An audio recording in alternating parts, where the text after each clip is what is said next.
Gift Biz Unwrapped, episode 91. The bottom line was I wanted to make maple syrup sexier. Hi, this is John Lee Dumas of Entrepreneur on Fire, and you're listening to Gift Biz Unwrapped, and now it's time to light it up. Welcome to Gift Biz Unwrapped, your source for industry-specific insights and advice to develop and grow your business. And now, here's your host, Sue Monheit.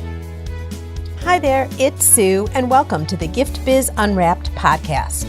Whether you own a brick and mortar store, sell online, or are just getting started, you'll discover new insight to gain traction and to grow your business. Today, I have joining us Tim Burton of Burton's Maplewood Farm.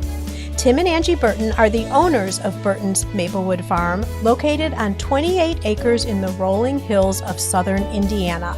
They've been producing 100% pure and barrel-aged maple syrup on their farm for 8 years. Most of their bulk syrup is featured on menus in Chicago, Los Angeles, Las Vegas, San Francisco, and Nashville. Their barrel-aged maple syrups are also offered online and at many farmers markets throughout the U.S., and that happens to be where I met Tim a couple of weekends ago. I tried his syrup and was loving it, so I'm like, we've got to get him on the show. So welcome, Tim. Well, it's great to be with you today. I'm thrilled to have you. And as our listeners know, we like to start off by having you describe a motivational candle. It gives a little bit of a different feel into who you are. So if you were to describe your ideal motivational candle, what color would it be and what would be the quote on your candle? Well, this is the first time I've ever been asked about a motivational candle. So I would say... Well, leave it to me.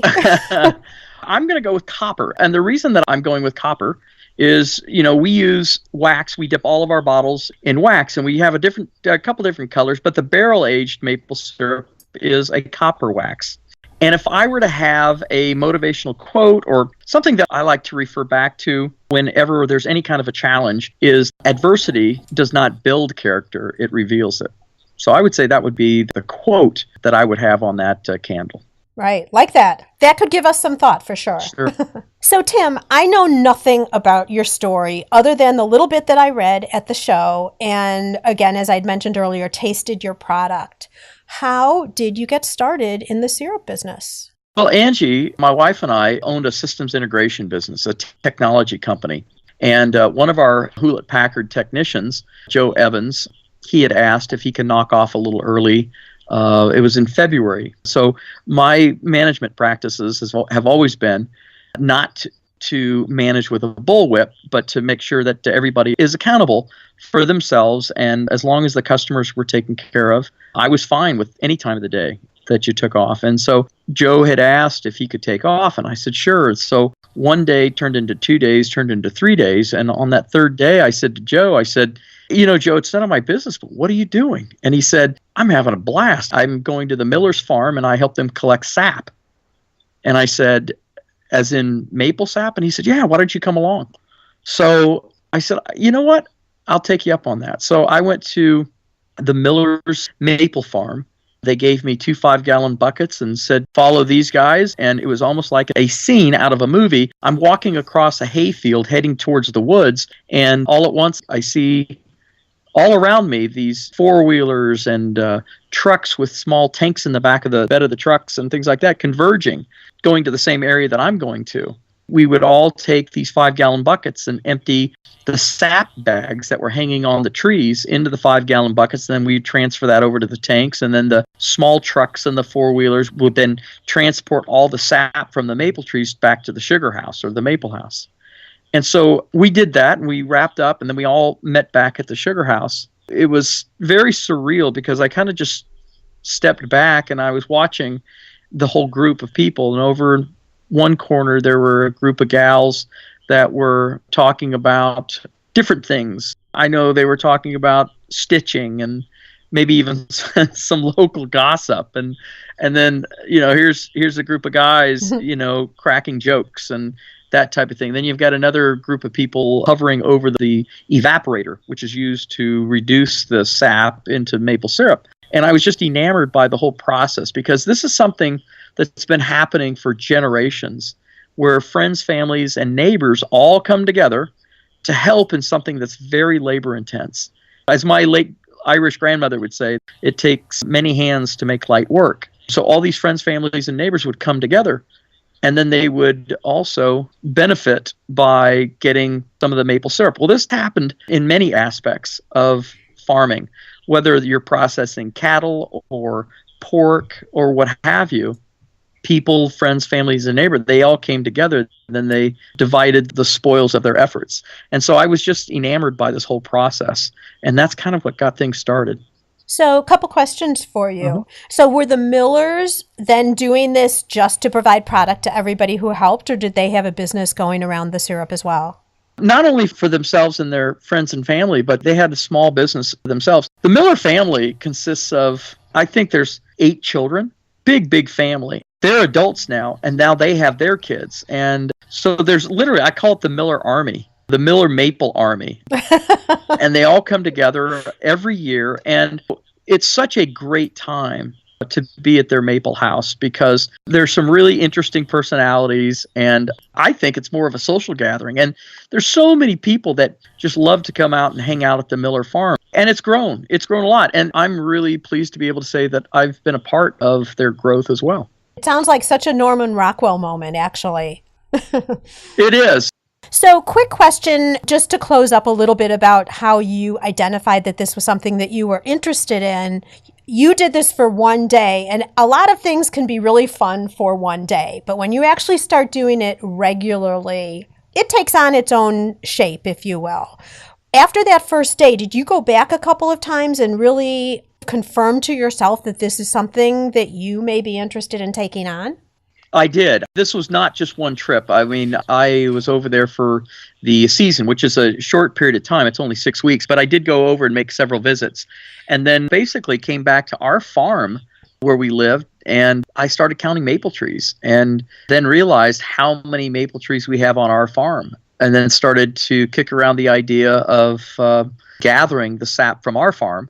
And the first year that we gathered sap, we didn't reduce it. We didn't turn it into maple syrup. We sold it because we had to build the maple house and get an evaporator and so on and so forth. So, and my background is sales and marketing. And so I looked at this industry. That was one of the other things that enamored me about the whole process is I did not see on the market where there was anyone that was focusing on like a boutique high-end maple syrup. 80% of the entire global production of maple syrup comes out of Canada, and the other 20% comes out of the United States. There's only 15 states in the United States that produce maple syrup. So I did some marketing research to see if there were many maple syrup producers here in the United States that were actually going in and introducing themselves to these chefs, especially in such a food city like Chicago. And we're only 5 hours south of Chicago. So it amazed me that there was not a maple syrup producer that was actually attending these farmers markets in Chicago. I was absolutely blown away by that. Most maple syrup producers, they're farmers and they want to be on their farm and they want to produce their crops and that kind of thing. Going to the big city is not typically the highest on their priority list. Where for myself, I don't shy away from that. I'm happy to go in and introduce myself and that kind of thing. So that's what I looked at as a huge opportunity for us to go to a major market like Chicago and introduce our product. This is a really important point, Tim, because there's 2 things I want to say about this is, first of all, you're taking a skill that you already had when you were working with a tech company, right, which is sales and marketing, and analyzing the opportunity for the product in the market. Just as you were saying, how much is there available? What are people doing? Where could your niche be? Which, of course, is local, since there weren't a lot of U.S. companies doing this. And then also going into some of the major foodie markets, if you will, across the country, because we read that list in the beginning, and it's a lot of the real fancy foodie markets. Now, there's another thing that you do with the product that I think is really interesting. But before I get there, I want to also point out one other thing. Gift Biz listeners specifically, if you are now working a 9-to-5 and you also are building up a product on the side, don't think that the skills that you're doing during your day can't transfer over. That could be a huge benefit and asset for you as you apply it to a product that you are creating for yourself. Now, Tim, when I met you, you were specifically sampling your whiskey flavored product at the show. At least that's the platter that I gravitated to. I don't know why. How did that come about? Because that's clearly a niche within a niche. Yeah, it's really interesting. Again, going to Chicago, it did expose me to the foodie world. And so I'm dealing with a lot of dynamic chefs like Stephanie Izard, Rick Bayless, Charlie Trotter, Art Smith, Paul Kahn. I was able to see what these chefs were doing in the kitchen and how they were able to manipulate food that we're all familiar with, but they were able to take it to that next level.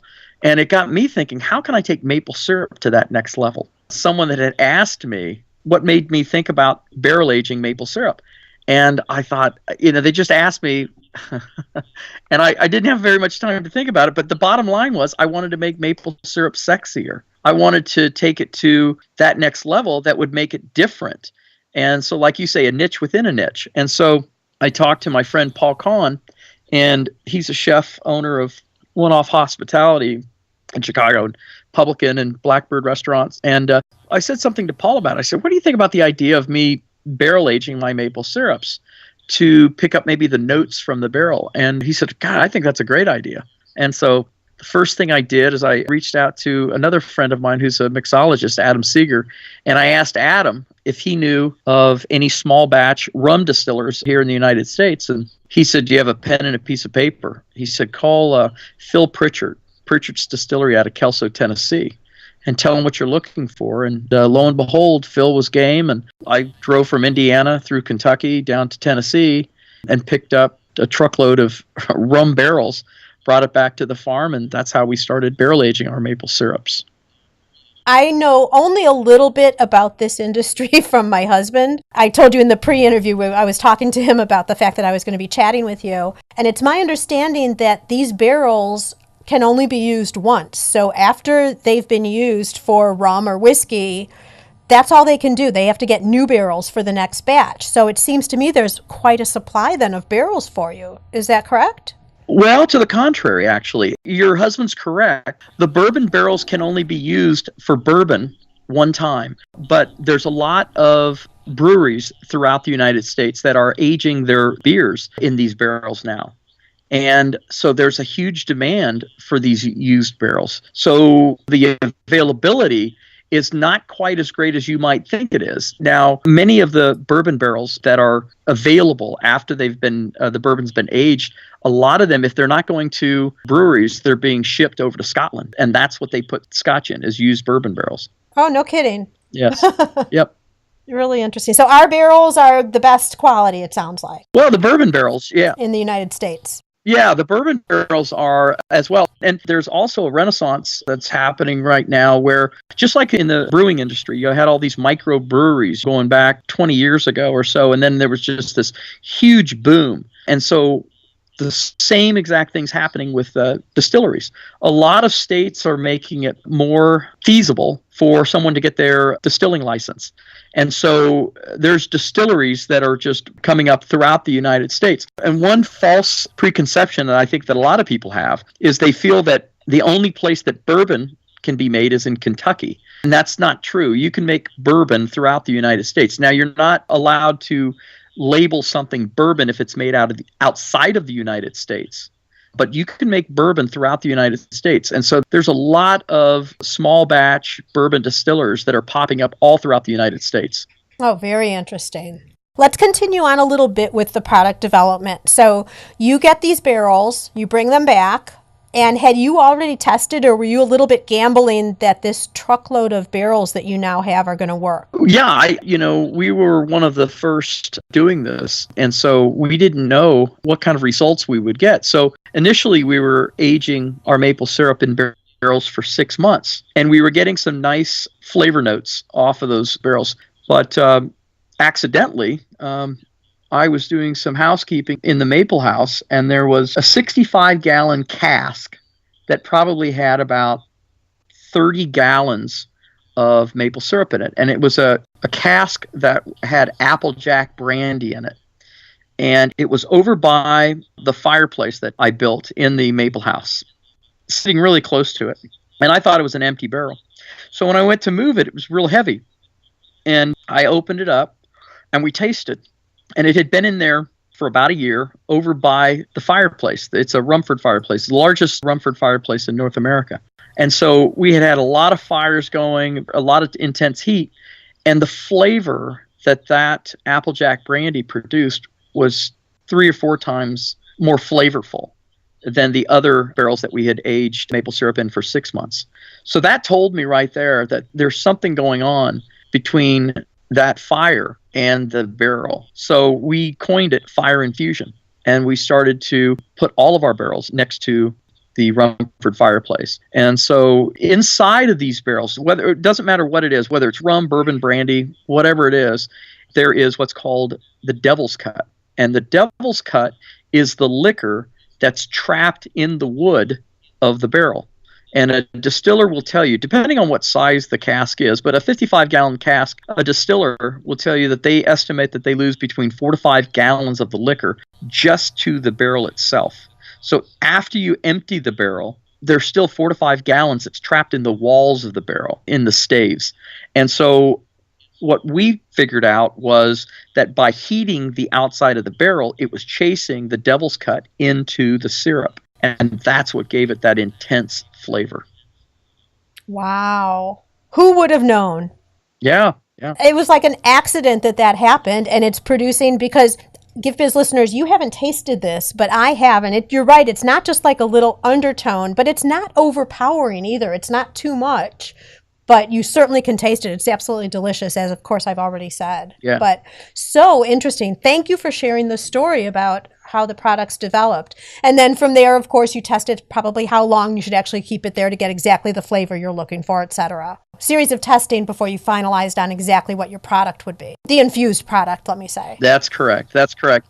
And then once we discovered how to do this, I started reaching out to various chefs and restaurants to see if there would be a market for signature barrels. So we've had some great success. I mean, with that, we've done signature barrels for Sir Richard Branson with Virgin.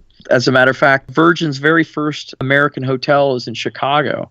And we did a bourbon. Actually, we aged it for about 3 years in a bourbon barrel. And then we also had Madagascar vanilla beans that we infused in it as well. And so that was exclusively bottled for Virgin Hotels in Chicago. And then we've done several other signature barrels around the country for different chefs and that kind of thing. So that also gets you really into a niche, a specific, because you can customize it for, of course, larger sales, larger volume sales. But it allows them also then to be presenting things that are unique to them when you get into the chefs. Yeah, you're exactly right. I mean, local has been kind of a hot button for the last 4 or 5 years. So being able to do something like this, especially when it's like a local distiller, for example, Breckenridge Distillery in Breckenridge, Colorado, we've done some signature barrels for the Four Seasons in Vail, Colorado, using a Breckenridge bourbon, a local distiller's barrel. So we've done that. We've also done a Breckenridge bourbon barrel for the Little Nell in Aspen, Colorado. And so it's kind of a cool local spin to it as well. And the chefs really like that. Now, is this all because you're reaching out to them, or are they hearing about you and now are you getting inbound calls for the signature barrels? Yeah, we made the initial contact, but now it's a pretty small world. And now we're starting to get calls from chefs. I had Chef James Sampson from the Marco Island Marriott reached out to me, and he wanted to do a signature barrel for the Marco Island Marriott. And I've had Sherry Yard in California. Sherry was a Wolfgang Puck's pastry chef for many, many years. And so through word of mouth, Sherry reached out to me, and we're collaborating on barrel-aged maple syrup for her new concept in Culver City, California.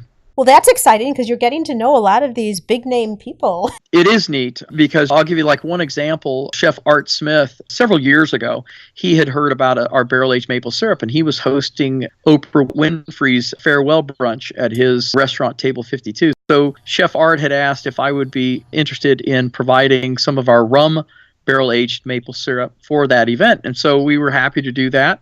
And when we dropped it off, Chef had asked us to stick around for brunch, and we politely decline just because we had the long drive coming back. I know a lot of people would say, well, you're crazy. Why didn't you stay? Well, we ended up staying.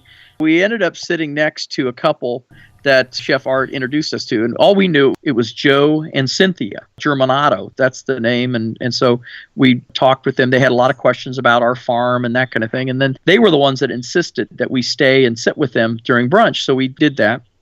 As we're being served chicken and waffles, we're getting to know one another. And I said, well, now you guys know why we're here. And we supply Chef with our maple syrup. And we know you know Chef, but how do you guys know Oprah?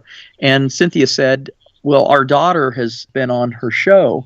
And that just kind of went over my head. And I said, so is she a producer? You say she's been on her show. Is she a producer? And she said, no, she's actually been a guest a couple times. And I said, well, then that begs the question, who is your daughter? And Joe, in kind of a sheepish way, he said, well, we don't go around telling a lot of people this, but our daughter's Lady Gaga. The waffles almost came out of my mouth, and I said, your daughter is Lady Gaga. And Joe and Cynthia said, yeah.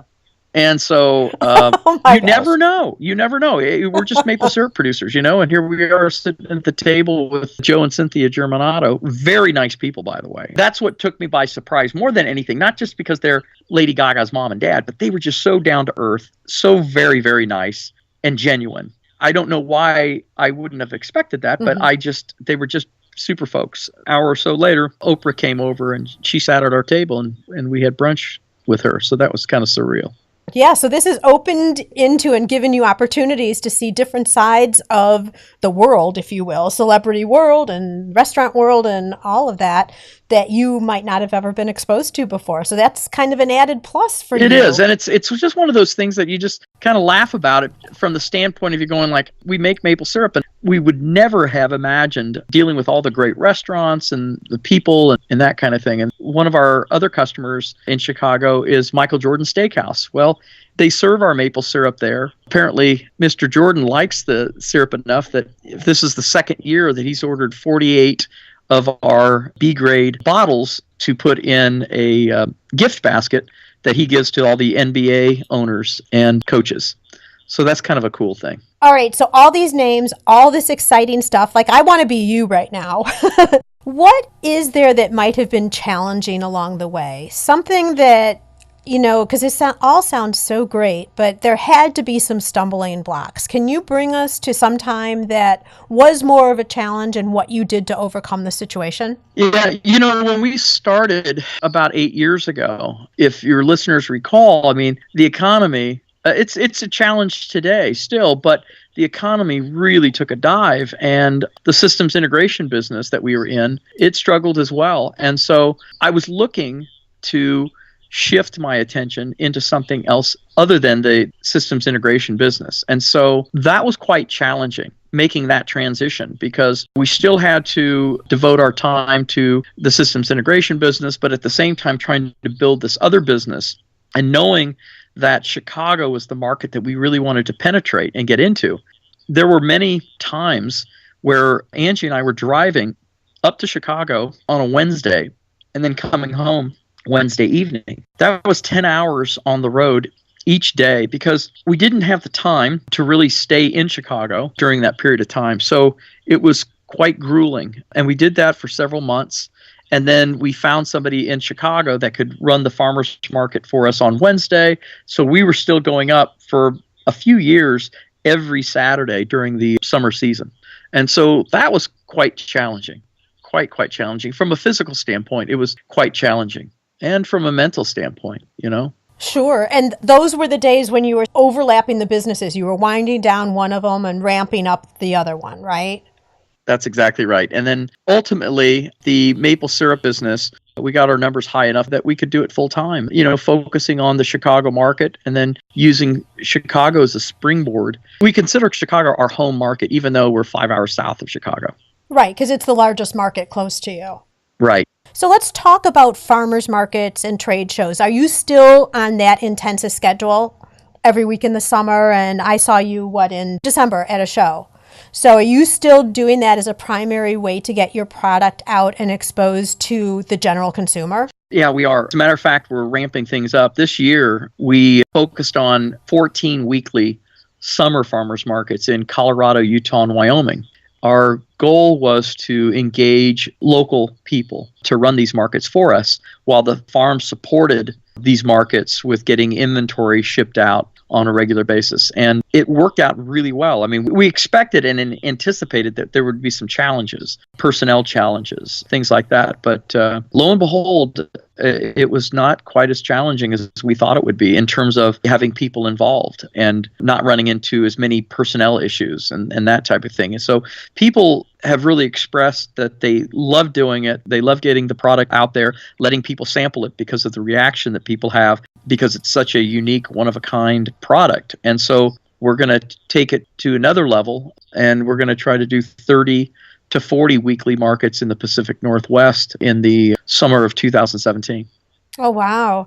And so you're right. You're absolutely right. When you start adding on staff, and not only staff, you're now adding on distance. You know, and I know they're not staff like they're working with you right on site, but they're people that are representing your brand. So, and now you're not even there when they're representing your brand. What direction do you give them so that they're doing exactly at the shows what you're expecting them to be doing? Clearly sampling, which we all know is so important to your product. Right. And brand recognition is a very important part of our scope of the business. If you go to downtown Salt Lake City Farmers Market and you see our stand, and then you go up to Park City, Utah, and you see our stand, or you go to Jackson Hole, Wyoming, or you go to Vail, Colorado, each stand is going to look identical. The focus that we've shifted to is also my image, the image of Tim Burton, the maple syrup producer. And so every one of these farmers markets has the image of myself on a banner as well, because ultimately what we'd like to do is I would like to go to each one of these markets and talk to people about what we do and how we do it and making the maple syrup and that kind of thing. They're kind of like, meet the maple producer type of thing. So right. The branding is a very, very important part of it for us. So you've got the branding, you've got sampling. What else do you feel is necessary when you're doing a show like that? One of the things that we do, we call everybody that works these markets, we call them VIFs, V-I-F, very important farm hands. And so we want everybody to come to the farmers markets or events with their plaid shirts on and that kind of thing, and give it that kind of that farmish feeling. We really try to do a good job in picking the right people that are going to be energetic, they're going to be outgoing, they're going to be asking people, would you like to try our bourbon barrel-aged maple syrup? Because a lot of times if you say to somebody, would you like to try some maple syrup? Oh, no thanks, or it's not as quite as intriguing. But when you say, would you like to try our bourbon barrel-aged maple syrup? That typically stops people in their tracks, and they'll go, what? I've never heard of bourbon barrel-aged maple syrup. And then if you can get a sample in their hands and then they taste it, then there's another level of reaction. So do you have written guidelines or something that you talk them through when someone's first starting out so that it's very structured and so you have consistency from show to show to show with different groups of people? Yeah, we sure do. That's kind of an interesting transition that we're going through right now. This summer, I was able to work with people coming in, or my cousin Ruthie, who lives in Littleton, Colorado. She would work the markets, or I have a friend, John Veratis, in Castle Rock, Colorado. He would work with people. So we had the opportunity where we could actually be there and have a new person come in and just listen to what we're saying and how we're saying it and all that kind of thing. Well, that's going to be really challenging if you're shooting for 30 to 40 markets. How in the world can you get that many people trained? So another friend of mine, Wayne Johnson, out of Chicago, is creating a sales training video, basically.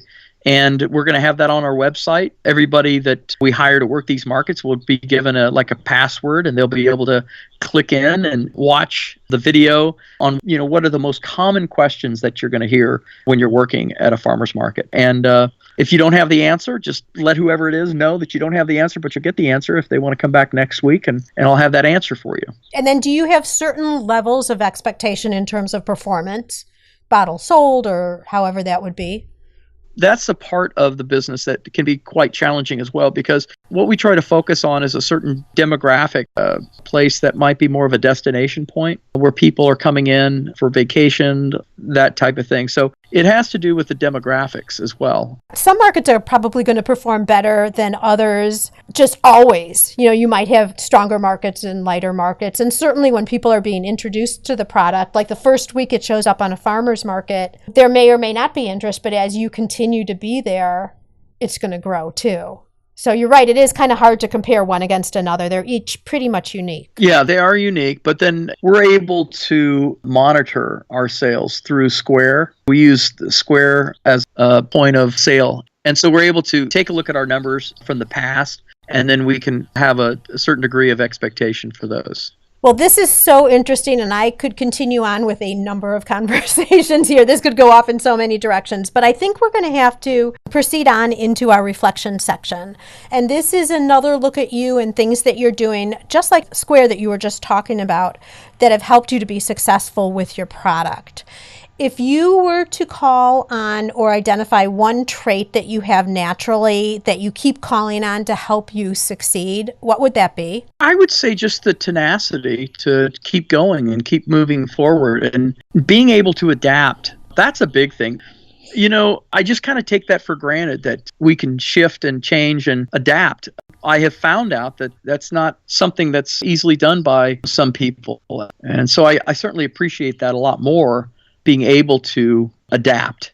I've noticed the same type of thing because a lot of people will get started and they feel like, and this is one of the reasons why I ask people about challenges, because they see where everybody is at one point in time. They don't see all the background of things that have been challenging or those points when you need to adapt, as you're talking about. And that's a lot of times where people will fall off. They'll say, I just can't do this. I'm not cut out to do this. And they'll stop instead of what you're talking about and having the tenacity and being able to adapt and then be able to carry on. You found the solution, or as you're talking about driving 10 hours in a day, you just bit the bullet and did it because you needed to, knowing it wasn't going to have to be forever. Right. That's just it. You just, this is kind of funny. I don't know if I really should say this or not, but I'm going to. In some cases, ignorance never gets enough credit. And what I mean by that is if you knew better before you started, then you probably wouldn't attempt to do it. Zig Ziglar says if you wait until all the lights are green before you go to town, you'll never leave your house. And so sometimes you just have to do it. You just have to go and know that, you could figure it out as you're going along. One book that came out over 20 years ago, but I just recently read it, was Sam Walton's book, Made in America. There's no way, I don't believe, there's any way that Sam Walton could have dreamt what his business would grow to. So it's not like, he certainly was a smart man, absolutely. But he had tenacity and he had a drive and determination. But I can guarantee you that there was no way that he could have perceived how big that company was going to grow to. I can't speak for him, but he'd probably get a chuckle out of ignorance never gets enough credit. I agree with you. You just don't know. I think a lot of us, wherever we are in our business life, didn't initially think that was going to be the end goal, or at least where you are in that part of time, because I'm one to say there isn't an end goal. You just keep building and there's always a next step. But one step leads to another, leads to another. It's a lot of small steps on top of each other that help you to be successful and get you to where you are. Just like you reaching out to restaurants and different chefs and all of that and learning, and then they connect you with someone else, and then someone connects you to someone else, and the next thing you know, you're sitting having lunch with Lady Gaga's parents. I mean, who was to know? Exactly, yeah. And so Gift Biz listeners, just as you're listening to the podcast today, you can also listen to audiobooks with ease. And Tim was just talking about Sam Walton's Made in America. My guess is that might already be on an audiobook. I have teamed up with Audible for you to be able to get an audiobook just like this on me for free. All you need to do is go to giftbizbook.com and make a selection of your book. All right, Tim, now I would like to have you dare to dream. I'd like to present you with a virtual gift. It's a magical box containing unlimited possibilities for your future. So this is your dream or your goal of almost unreachable heights that you would wish to obtain. Please accept this gift and open it in our presence. What is inside your box? Well, I first and foremost, the health of my family and myself through this journey. I don't have a certain dollar amount that I want to achieve in 5 or 10 years type of thing. I mean, obviously, being financially dependent, that's all of our goals is to reach that level of achievement. But when it really comes down to it, it's your health. And so I would say that through this journey is maintaining good health, loving family, and that kind of thing. And that is one other huge perk to this business is our kids are involved with our business as well. Our adult children, they have kids of their own. So we are very, very fortunate that we can all work together. And that could be a little challenging at times, family as well. But we're really fortunate with that. And so I just hope that we can continue to do that as a family and maintain good health. Sounds wonderful. I mean, I'm looking at some more Norman Rockwell moments with you and your family, just like you had back when with the Millers. Exactly. Yeah. So I'm sure that we have piqued the interest of a lot of our listeners now, and they want to see more and possibly even purchase some of your syrups. Where would the single place be that they should go? If people are just listening now, they're not getting over to the show notes page right now. Where would you suggest that they go and learn more about you and your product? Well, I would say our website is probably the place to go, which would be burtonsmaplewoodfarm.com.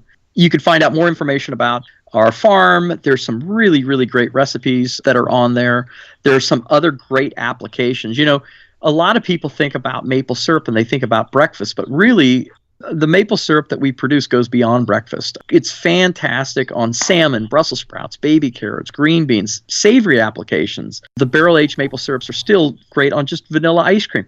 I had a lady in Kansas City. We were at an event in Kansas City, and she said to me, Tim, I'd like a bottle of your Kentucky bourbon maple syrup. I'm going to go home, caramelize onions, and then put that on a burger. And I just thought, well, that's brilliant. I've never thought of that. Most of us don't think about taking maple syrup and in some way adding it to a hamburger. But that really sounded good. And that was the very first thing I made when I got back to the farm. And how was it? It was phenomenal. As good as you anticipated? Even better. Yeah, it was no surprise really there. Well, Tim, thank you so much. I had just met you and I didn't know a lot of this story. It was so incredibly interesting. And also just understanding your transition from technology into something more earthy and all of that, and what you've developed into is such a fascinating story. And I wish you much success in the future. May your candle always burn bright. Thank you, Sue. It was great being with you. Where are you in your business building journey? Whether you're just starting out or already running a business and you want to know you're set up for success, find out by taking the Gift Biz Quiz. Access the quiz from your computer at bit.ly/giftbizquiz or from your phone by texting Gift Biz Quiz to 44222. Thanks for listening, and be sure to join us for the next episode. Today's show is sponsored by the Ribbon Print Company. Looking for a new income source for your gift business? Customization is more popular now than ever. Brand your products with your logo, or print a Happy Birthday Jessica ribbon to add to a gift right at checkout. It's all done right in your shop or craft studio in seconds. Check out theribbonprintcompany.com for more information. After you listen to the show, if you like what you're hearing, make sure to jump over and subscribe to the show on iTunes. That way you'll automatically get the newest episodes when they go live. And thank you to those who have already left a rating and review. By subscribing, rating, and reviewing, you help to increase the visibility of Gift Biz Unwrapped. It's a great way to pay it forward to help others with their entrepreneurial journey as well.